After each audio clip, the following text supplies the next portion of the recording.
আসসালামু আলাইকুম, welcome back Arifa's English classroom. প্রিয় অষ্টম শ্রেণীর শিক্ষার্থীরা, আমরা অ্যাক্টিভিটি নাম্বার 4.4.2তে আজকে দেখব একটি খেলা, কিভাবে একটি গেম খেলতে হয়। সো আশা করছি তোমরা শেষ পর্যন্ত ভিডিওটি দেখবে। আমরা আগের ক্লাসে দেখেছিলাম কিভাবে পাই চার্ট বর্ণনা করতে হয়, টেবিল বর্ণনা করতে হয় এবং গ্রাফ বর্ণনা করতে হয়। আর যারা এখনো দেখোনি, আশা করছি ভিডিওটি দেখে নেবে। আজকে আমরা অ্যাকচুয়ালি একটা খেলা খেলবো। এখানে একটি খেলার নিয়ম দেওয়া আছে যে কিভাবে তোমাদের সেই খেলাটি খেলতে হবে, এরপরে তোমাদের সেই কাজটি করতে হবে। সো আমরা দেখে নিই instruction to play the game. এই খেলাটি খেলার জন্য নির্দেশনা। One student from each group will come to the front of the class and make a queue line. বলছে যে প্রত্যেকটা দল থেকে একজন করে স্টুডেন্ট ক্লাসের সামনে আসবে এবং তারা কি করবে, সারিবদ্ধ লাইনে দাঁড়াবে। সো ফার্স্টে প্রত্যেকটা গ্রুপ থেকে একজন একজন করে এসে তোমরা ক্লাসে সবার সঙ্গে লাইনে দাঁড়াবে, মানে তোমরা সারিবদ্ধ হয়ে একজন আরেকজনের পরে দাঁড়াবে। নিশ্চয়ই তোমরা লাইনে দাঁড়াটা খুব ভালো করে জানো। সো লাইনে দাঁড়ানোর পরে তোমাদের কাজকে দেখো, the first student in the queue will read a short passage kept on the table. So টেবিলে রাখা একটি ছোট্ট প্যাসেজ প্রথম স্টুডেন্ট পড়ে শোনাবে, মানে সে পড়বে। লাইনে সবাই দাঁড়িয়ে থাকবে, তোমরা একজন স্টুডেন্ট প্রথমে যে, মানে প্রথম স্টুডেন্ট যে ফার্স্টে দাঁড়িয়ে আছে, সে যে টেবিলে রাখা একটি প্যাসেজ পড়বে। সেটা যে কোনো একটি ছোট্ট প্যাসেজ হতে পারে। এরপরে কি করবে, he she will tell the passage in his her word to the next friend standing behind him or her. এবং যেই যে প্রথম স্টুডেন্ট তোমাদের যে টেবিলে রাখা প্যাসেজটি পড়লো, এবার সে এই প্যাসেজটি দেখো হার ওয়ার্ড, এখানে তার নিজের শব্দে পরের বন্ধুকে এসে বলবে। কোন বন্ধুকে? যে তার পিছনে একজন যে দাঁড়িয়ে আছে, যে বিহাইন্ড মানে পিছনে। সো নিশ্চয় তাহলে বুঝতে পারছো কি হবে। প্রথমে প্রত্যেক গ্রুপ থেকে তোমরা একজন করে আসবে, লাইনে দাঁড়াবে। প্রথম স্টুডেন্ট যে থাকবে সে টেবিলে রাখা একটি ছোট্ট প্যাসেজ পড়বে এবং পড়ে যাওয়ার পরে তার নিজের ভাষায় তার পরের বন্ধুকে, পিছনে যে দাঁড়িয়ে আছে, তাকে সে প্যাসেজটি সম্পর্কে বলবে। নেক্সট দেখো, it will continue to tell one by one up to the last student in the queue. So এই লাইনে তোমরা যে কয়েকজন দাঁড়িয়ে থাকবে, প্রত্যেকে একের পরে একে এভাবে বন্ধুর কাছে শুনবে এবং তারপরে তুমি নিজের ভাষায় তোমার পরের বন্ধুকে এই গল্পটি বা এই প্যাসেজটি বলবে। নেক্সট একবারে ফাইনালি কি করতে হবে, the last student in the queue will share. আর সব শেষের স্টুডেন্ট লাইনে যে দাঁড়িয়ে থাকবে সে শেয়ার করবে what he she has heard from his her friend in front of the class, মানে সে তার বন্ধু অথবা বান্ধবীর কাছ থেকে যেটি শুনেছে এবার পুরো ক্লাসের সামনে সে সেটি শোনাবে। সো নিশ্চয় তাহলে বুঝতে পারছো এটা একটি খেলা। খেলাটার ফার্স্ট নিয়ম হচ্ছে তুমি লাইনে দাঁড়াবে কয়েকজন, প্রত্যেকটা গ্রুপ থেকে একজন করে। প্রথম স্টুডেন্ট টেবিলে রাখা একটি প্যাসেজ পড়বে, পড়ার পরে সে তার মতো করে তারপরের জনকে বলবে। এইভাবে যে কয়েকজন আসো বলতে হবে এবং লাস্টের জন তার বন্ধু বান্ধবীকে কি শুনেছে সেটা আবার সে নিজের ভাষায় বলবে। চলো তাহলে আমরা এখন দেখে নেই যে আমরা উত্তরটা কিভাবে সাজাবো। সেখানে নির্দেশনাগুলো দিয়েছি, তোমরা একের পর এক এভাবে লাইনে দাঁড়িয়ে নির্দেশনা অনুযায়ী কাজটি করবে। যথাসাধ্য তোমাদের টিচার তো অবভিয়াসলি হেল্প করবে এই বিষয়ে। সো আমাদের যে প্যাসেজটি, যে শর্ট প্যাসেজটি টেবিলে রাখা হয়েছিল, যেখানে বলা হচ্ছে যে first student is the first student in the queue will read a short passage kept on the table. তো টেবিলে রাখা ছোট্ট একটি প্যাসেজ প্রথম স্টুডেন্ট পড়বে। সো সেই প্যাসেজটি কি হবে দেখো, এখানে যে প্যাসেজটি পড়বে এটি কিন্তু তোমাদের নির্ধারিত নেই যে কোন প্যাসেজ হবে। তুমি যে কোনো একটা প্যাসেজ কিন্তু এখানে বেছে নিতে পারো তোমার মতো করে। সো আমি যেটি নিয়েছি দেখো, আমি নিয়েছি যে Sumi is a good girl, আর সুমি হচ্ছে একজন খুব ভালো মেয়ে। আমি এক কাল্পনিকভাবে একটি গল্প বা শর্ট প্যাসেজ তোমাদের এখানে সাজিয়ে দিয়েছি। তোমরা তোমাদের ইচ্ছা মতো, পছন্দ মতো গল্প একটি সাজিয়ে নিতে পারো। শি ইজ ইন গ্রেড 8, সে ক্লাস 8-এ পড়ে। এই গ্রেড মানে এখানে তোমাদের স্তর, মানে কোন স্তরে তুমি পড়ো সেটি বোঝাচ্ছে। সমার্থক শব্দ ক্লাসের, তোমরা জানো যে এখানে আমরা সমার্থক শব্দ ব্যবহার করতে পারবো। She is a brilliant student. সে হয় খুব মেধাবী ছাত্রী। She loves nature very much. সে প্রকৃতিকে খুব ভালোবাসে। She wants to be a nature lover. সে প্রকৃতি প্রেমী হতে চায়। So she plants trees around her village. সুতরাং সে তার গ্রামের চারপাশে গাছ লাগায়। She plants various types of trees. সে বিভিন্ন ধরনের গাছ লাগায়। Among them, তাদের মধ্যে যে বিভিন্ন ধরনের গাছ লাগায় তাদের মধ্যে mango is the best position, মানে mango tree is the best position, মানে আম গাছটা হচ্ছে সবচাইতে ভালো অবস্থানে আছে। Because she loves mango very much, কারণ সে আমও পছন্দ করে। রিসেন্টলি, সাম্প্রতিকভাবে বা সম্প্রতি, a storm has uprooted all of her mango tree. সম্প্রতি একটি ঝড়ে তার সমস্ত আম গাছগুলো উপড়ে ফেলেছে। As a result, এর ফলে she felt very sad, এবং সে খুব মানে দুঃখ পেয়েছে।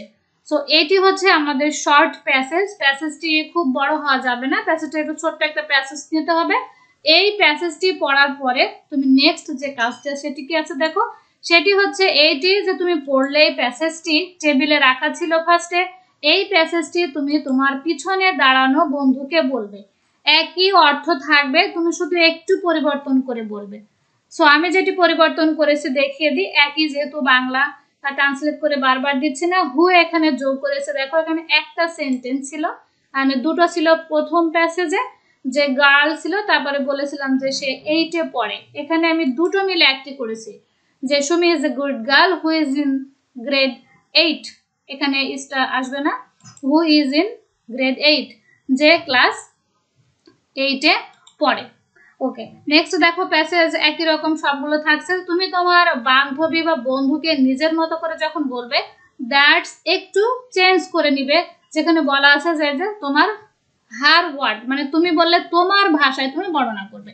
দ্যাটস হোয়াই এখানে যোগ করেছি, যে দ্যাটস হোয়াই যে কারণে সে তার গ্রামে অনেক গাছ লাগায়। সো অনেক গাছের মধ্যে mango tree is one of them. Among them দিছিলাম আগে, এটা চেঞ্জ করে দিলাম যে আম গাছ হচ্ছে তাদের মধ্যে একটি। She loves mango very much, এখানে ছিল সে খুব আম পছন্দ করে। এখন দেখো সো, এই সো মানেও কিন্তু ভেরি মাচ। এখন সে felt very sad. So at last যখন আমরা দেখলাম রিসেন্টলি ছিল যে সম্প্রতি ঝড় হয়েছে, আম গাছগুলো পড়ে গেছে, সে খুব কষ্ট পেয়েছে। এই প্যাসেজটি তুমি তোমার নিজের মতো করে তোমার পিছনে দাঁড়ানো বন্ধুকে বললে। এখানে তুমি কি কি শব্দ প্রয়োগ করেছো, যেহেতু বলছে যে হার ওয়ার্ড, এখানে তোমার ওয়ার্ড ছিল হু, দ্যাটস হোয়াই, ম্যাঙ্গো এটা পুরো চেঞ্জ করলে শি, এরপরে সো। সুতরাং এইগুলো হচ্ছে তোমার ওয়ার্ড, যে তুমি একই প্যাসেজ থাকলো, অর্থটা একই থাকলো, তুমি জাস্ট একটু অন্যভাবে বর্ণনা করলে। নেক্সট দেখো যে সব শেষ। এভাবে তোমাদের কাজটি চলতে থাকবে যতক্ষণ না পর্যন্ত তোমাদের লাইনের স্টুডেন্ট সবগুলো শেষ হয়। এরপরে কি করবে, সব শেষের স্টুডেন্ট যে সে কিন্তু আবার এটা তার বন্ধু বা বান্ধবীর কাছ থেকে যা শুনেছে তখন say in front of the ক্লাসের সবার সামনে এটি আবার সে নিজের মতো করে বলবে।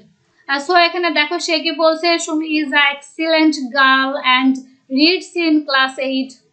দেখো একটু চেঞ্জ আছে এখানে, এই যে আমরা গুড বলেছিলাম, হু ব্যবহার করেছিলাম, এখানে গ্রেট ব্যবহার করেছিলাম, কিন্তু এখানে কি ব্যবহার করা হলো দেখো, সে যখন নিজের মতো করে তার ক্লাসের সবার সামনে বলছে তখন কিন্তু এখানে যেই যে ওয়ার্ডগুলো চেঞ্জ করেছে, দেখো আমি বোল্ড করে দিয়েছি, মানে তুমি যে ওয়ার্ডগুলো চেঞ্জ করবে, কিন্তু খেয়াল করে দেখো আমাদের ওয়ার্ড থেকে কি পরিবর্তন হয়েছে, হয় নাই। কিন্তু ফার্স্টে যে বলেছিলাম সে ভালো মেয়ে, সে ক্লাস 8-এ পড়ে, এটি কিন্তু একই অর্থ থাকলো, যে এক্সিলেন্ট মানেও কিন্তু খুব ভালো, সে ভালো, এবং সে কিসে পড়ে, সে ক্লাস 8-এ পড়ে, এটাও কিন্তু ঠিক থাকলো। দেখো অ্যান্ড রিডস ইন ক্লাস 8, এবং সে ক্লাস 8-এ পড়ে। সো নিশ্চয়ই তোমরা বুঝতে পারছো যে তুমি যেই মেসেজটি তোমার বান্ধবীর কাছ থেকে নিয়েছো, বন্ধুর কাছ থেকে নিয়েছো, তোমার পিছনে দাঁড়ানো বন্ধুকে অথবা বান্ধবীকে বলছো, অবশ্যই মেসেজটা একই থাকবে, তুমি শুধু কয়েকটি ওয়ার্ড, স্ট্রাকচার এগুলো চেঞ্জ করতে পারবে, অর্থটা পরিবর্তন হবে না। সো এখানে আমাদের দেখো চেঞ্জ ছিল, আমরা বলেছিলাম যে she is a brilliant student, এখানে যোগ করেছে দেখো ভেরি মেরিটোরিয়াস স্টুডেন্ট, সে খুবই মেধাবী একজন ছাত্রী ছিলেন, কারণ ব্রিলিয়ান্ট মানে হচ্ছে খুবই মেধাবী। আর শি লাভস নেচার, এখান থেকে দিয়েছিলাম দেখো যে সে প্রকৃতি ভালোবাসে, কিন্তু যোগ করে দেখো লাইক হার বেস্ট ফ্রেন্ড, আমরা আগের সেন্টেন্সে লক্ষ্য করলে দেখবে এখানে কি ছিল, যে she loves nature very much। এই যে very much মানে খুব বেশি। সো এই শব্দটাকে আমরা বলতে পারি লাইক হার বেস্ট ফ্রেন্ড, মানে সে প্রকৃতিকে তার সবচেয়ে প্রিয় বন্ধু বা বান্ধবীর মতো পছন্দ করে। সো এখানে সে নিজের মতো করে এই অ্যাড করলো, কিন্তু শব্দটা অনেকখানি। she wants to be a nature lover, that's আগের সেন্টেন্সটি বসিয়ে দিয়েছে, এখানে কোনো চেঞ্জ করি নাই। পরে দেখো কি হচ্ছে, mango tree is the first place, বলছে সে যে অনেকগুলো গাছ লাগিয়েছিল তার মাঝে আম গাছটা হচ্ছে প্রথম অবস্থানে আছে।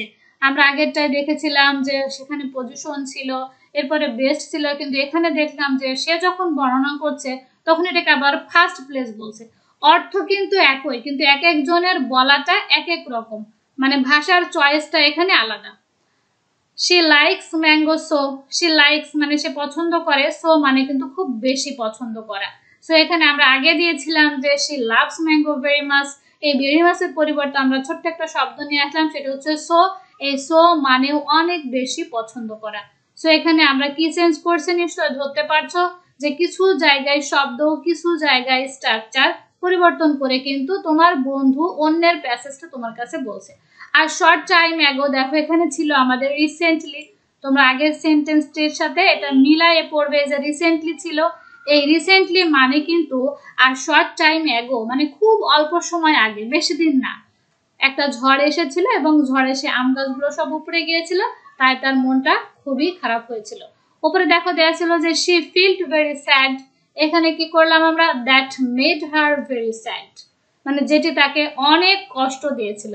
এটার বাংলাও যা she felt very sad, এটার বাংলাও কিন্তু একই। সো তাহলে এটি তোমাদের লাস্ট যে বন্ধু ছিল সে শোনার পরে তোমাদের এটা শোনালো।